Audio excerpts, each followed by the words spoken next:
তো hello guys, আপনারা সকলেই জেনে থাকবেন যে 15ই ফেব্রুয়ারি থেকে 26শে ফেব্রুয়ারি কিন্তু আপনাদের হয়তো এলাকাতে বিভিন্ন জায়গায় ক্যাম্প হচ্ছে। এরকম যুবসাথী প্রকল্পের জন্য কিন্তু আপনাদের এখানে ফর্মগুলো ফিল আপ করতে বলছে। এখানে কিন্তু 2টি পেজের ফিল আপ করতে হবে। তো এই ফর্মটি ফিল আপ করার সাথে সাথে কোন কোন ডকুমেন্ট আপনাদের সাবমিট করতে হবে কিংবা এই ফর্মটি আপনারা কিভাবে ফিল আপ করবেন সেগুলোই কিন্তু স্টেপ বাই স্টেপ জানাবো। তার জন্য কিন্তু পুরো ভিডিওটি অবশ্যই দেখতে থাকুন। তো তার আগে ভিডিওটিকে অবশ্যই একটি লাইক করে দিন এবং এই চ্যানেলে যদি আজই নতুন এসে থাকেন এখনই চ্যানেলটিকে সাবস্ক্রাইব করে রাখুন এরকম নতুন নতুন ভিডিও দেখার জন্য। তো প্রথমেই বলি, আপনার এই ফর্মটি কোথা থেকে পাবেন। আপনারা কিন্তু চাইলে এখানে এই গভর্নমেন্টের ওয়েবসাইট থেকেও আপনারা ডাউনলোড করতে পারেন কিংবা যে কোনো কম্পিউটার দোকানেও পেয়ে যাবেন কিংবা আপনারা সেই ক্যাম্পে গেলেও আপনাদের কিন্তু এখানে এই ফর্মটি কিন্তু দিয়ে দেবে। তো আপনারা তা কিভাবে ফিল আপ করবেন দেখুন। প্রথমে দেখুন এখানে কিন্তু ডান দিকে দেখুন একটি কিন্তু কালার ফটো এখানে আপনাদের অ্যাটাচ করতে হবে এবং সেই ফটোটির উপরেই এখানে কিন্তু সাইনটি করতে হবে। হাফ এখানে বাইরে সাইন করবেন এবং হাফ কিন্তু এখানে ফটোর উপরে সাইন করবেন। এবং তারপর দেখুন এখানে কিন্তু স্পষ্টই লেখা রয়েছে ইংরেজি বড় হাতের অক্ষরে লিখতে হবে। অর্থাৎ আপনার এখানে যে পুরোটি ফিল আপ করবেন তা কিন্তু ইংরেজিতেই ফিল আপ করতে হবে এবং সব কিন্তু বড় হাতের অক্ষরে করতে হবে। তো প্রথমেই দেখুন এখানে কি রয়েছে, দুয়ারে সরকার রেজিস্ট্রেশন নাম্বার। তো আপনার এই রেজিস্ট্রেশন নাম্বারটি কোথায় পাবেন? আপনারা যখনই প্রথমে ক্যাম্পে যাবেন সেখানে আপনারা কিন্তু আপনাদের যে কোনো একটি ডকুমেন্ট দিলেই তারা কিন্তু একটি রেজিস্ট্রেশন নাম্বার দিয়ে দেবে। সেই নাম্বারটিই কিন্তু আপনারা এখানে কিন্তু প্রথমে লিখে দেবেন এবং তারপরে দেখুন অপশন রয়েছে আধার নম্বর বলে। আপনারা কি করবেন, আপনাদের যে আধার নম্বরটি রয়েছে তা কিন্তু এখানে লিখে দেবেন এবং তারপরে দেখুন বেনিফিশিয়ারি নেম, অর্থাৎ যার নামে প্রকল্পটি হচ্ছে সেই ব্যক্তির নাম কিন্তু এখানে লিখে দেবেন। দেখুন নামটি লেখার পর একটি কিন্তু এখানে ফাঁক দিয়ে তারপর কিন্তু টাইটেলটি এখানে দিয়ে দেবেন এবং তারপরে দেখুন মোবাইল নাম্বার, অর্থাৎ যে ব্যাংক অ্যাকাউন্টে আপনারা দেবেন সেই ব্যাংক অ্যাকাউন্টের সাথে যে মোবাইল নাম্বারটি লিঙ্ক রয়েছে সেই মোবাইল নাম্বারটি কিন্তু আপনারা এখানে দিয়ে দেবেন। এবং তারপরের স্টেপে কি রয়েছে দেখুন ইমেল আইডি ইফ অ্যানি, অর্থাৎ আপনাদের যদি কোনো ইমেল আইডি থেকে থাকে তো আপনারা কিন্তু এখানে ইমেল আইডিটি কিন্তু দিয়ে দেবেন এভাবে যেমনভাবে লেখা রয়েছে। এবং তারপরে আপনাদের এখানে জেন্ডারটি সিলেক্ট করতে হবে, মেল ফিমেল আদার্স আপনারা কিন্তু এখানে টিক মেরে দেবেন যেটি আপনাদের হবে। এবং তারপরে দেখুন এখানে ডেট অফ বার্থ রয়েছে, আপনারা কিন্তু এখানে আপনাদের ডেট অফ বার্থটি দিয়ে দেবেন এবং আপনাদের এখানে 1 এপ্রিল 2026-এর তারিখে আপনাদের যত বয়স হবে সেই বয়সটিও কিন্তু আপনারা এখানে লিখে দেবেন। এবং তারপরে দেখুন এখানে রয়েছে ফাদার্স নেম বলে, অর্থাৎ আপনাদের বাবার নাম যা রয়েছে তা কিন্তু এখানে কিন্তু দিয়ে দেবেন। এরকম আপনাদের নাম দেওয়ার পরে এখানে একটি ঘর ফাঁকা দিয়ে তারপরে কিন্তু এখানে টাইটেল দিয়ে দেবেন।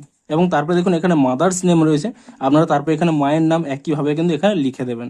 এবং তারপরে দেখুন এখানে রয়েছে স্পাউস নেম, অর্থাৎ স্বামী বা স্ত্রীর নাম, অর্থাৎ আপনারা যদি বিবাহিত হয়ে থাকেন, আপনি ছেলে হয়ে থাকলে আপনাদের স্ত্রীর নামটি এখানে দিয়ে দেবেন কিংবা আপনি মেয়ে হয়ে থাকলে আপনারা কিন্তু এখানে আপনাদের স্বামীর নামটি এখানে দিয়ে দেবেন। এবং তারপরে দেখুন এখানে কিন্তু একটি ক্যাটাগরির অপশন রয়েছে, আপনারা যদি জেনারেল কাস্ট হয়ে থাকেন তাহলে কিন্তু আপনাদের এই ছকটি কিন্তু পূরণ করতে হবে না। যদি আপনারা এসসি কিংবা এসটি কিংবা ওবিসি হয়ে থাকেন আপনারা কিন্তু প্রথমে তার টিক করে দেবেন যে আপনাদের কোন কাস্টটি রয়েছে এবং সেই কাস্টের যে কাস্ট সার্টিফিকেটটি রয়েছে সেই সার্টিফিকেটের নাম্বারটি কিন্তু আপনারা এই ঘরে কিন্তু ফিল আপ করে দেবেন। যদি আপনারা জেনারেল হয়ে থাকেন তাহলে কিন্তু এই দুটি অপশানে কিন্তু আপনাদের কিছু করতে হবে না। তো তারপরের স্টেপে দেখুন আপনাদের কি করতে, আপনারা যদি আনম্যারিড হয়ে থাকেন তো এখানে আপনারা আনম্যারিড করে দেবেন কিংবা আপনারা যদি বিয়ের পরে আপনাদের হয়তো স্বামী বা স্ত্রী যদি মারা যায় তাহলে এখানে উইডো আপনারা সিলেক্ট করে নেবেন। এবং তারপরে যদি আপনারা বিবাহিত হয়ে থাকেন আপনারা এখানে ম্যারিডে সিলেক্ট করে নেবেন। এবং আপনারা হয়তো বিবাহিত হয়েছিলেন কিন্তু এখন সেপারেটেড রয়েছেন তাহলে কিন্তু আপনারা এই সেপারেটেড অপশানে সিলেক্ট করে নেবেন, অর্থাৎ এখানে টিক দিয়ে দেবেন। এবং তারপরে দেখুন আপনাদের এখানে কন্ট্যাক্ট ডিটেলস ফিল আপ করতে হবে। আপনারা কি করবেন, আপনাদের যে বাড়ির নম্বর রয়েছে আপনারা সেই বাড়ির নম্বরটি দিয়ে দেবেন। যদি আপনাদের বাড়ির নম্বর না থেকে থাকে তা আপনারা এখানে নাও দিতে পারেন। তারপরে দেখুন আপনাদের যে ভিলেজ নাম রয়েছে অর্থাৎ গ্রামের নাম রয়েছে সেই গ্রামের নামটি এখানে দিয়ে দেবেন। এবং তারপরে আপনাদের পোস্ট অফিসের যে নাম রয়েছে সেই পোস্ট অফিসও এখানে লিখে দেবেন।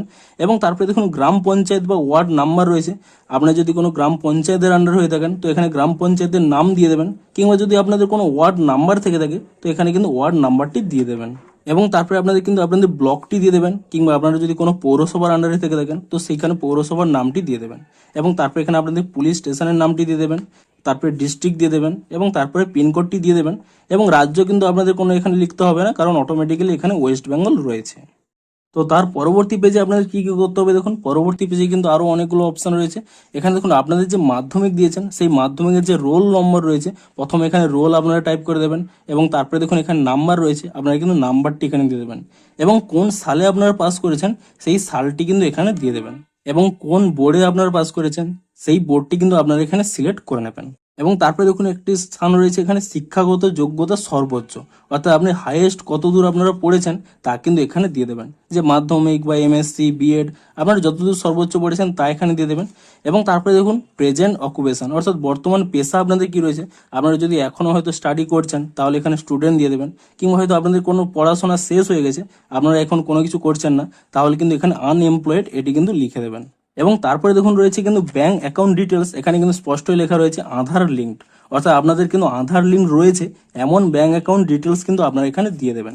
প্রথমে রয়েছে দেখুন ব্যাংকের নাম বলে, আপনারা কিন্তু আপনাদের ব্যাংকের নামটি এরকম দিয়ে দেবেন, একটি ঘর ফাঁক দিয়ে কিন্তু দিয়ে দেবেন।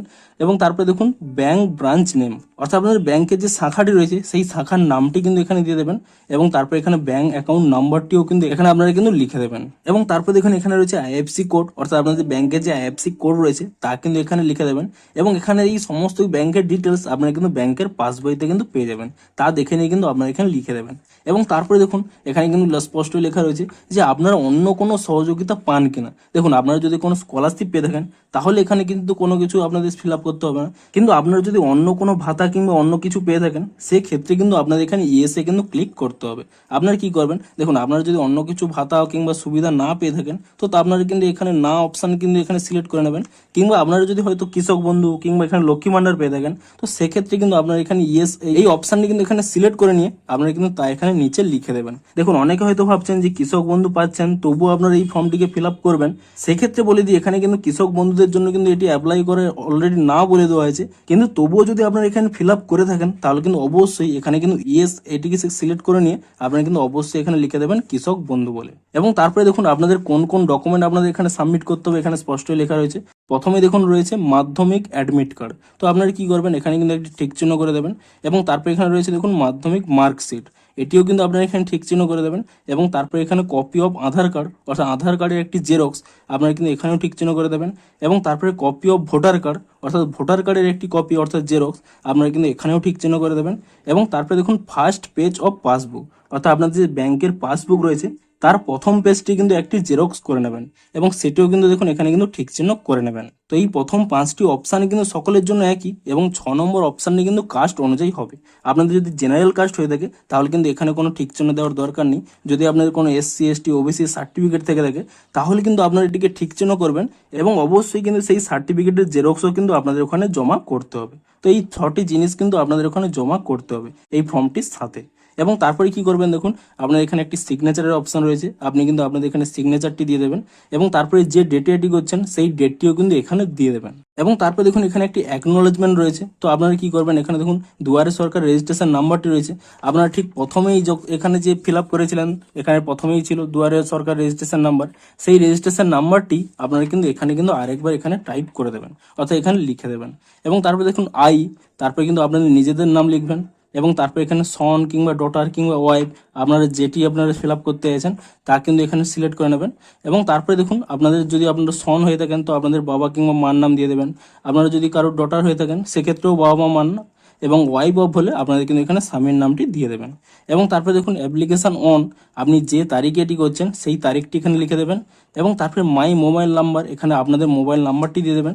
এবং আধার নম্বর, এখানেও কিন্তু আপনাদের আধার নাম্বারটি দিয়ে দেবেন। এবং এখানে যে ফিল আপটি রয়েছে তা কিন্তু আপনারা করবেন না, কারণ যেখানে আপনাদের এটি যেখানে জমা দেবেন তারাই কিন্তু এখানে একটি ডেট দিয়ে তারা কিন্তু একটি স্ট্যাম্প দিয়ে দেবে, এবং তারাই অ্যাকনোলেজমেন্ট পার্টটি কিন্তু এখানে কেটে দিয়ে আপনাদের কিন্তু এটি ফেরত দিয়ে দেবে। তো এখানে কিন্তু আপনারা ফাঁকা রাখবেন, এটা কিন্তু তাদের জন্য।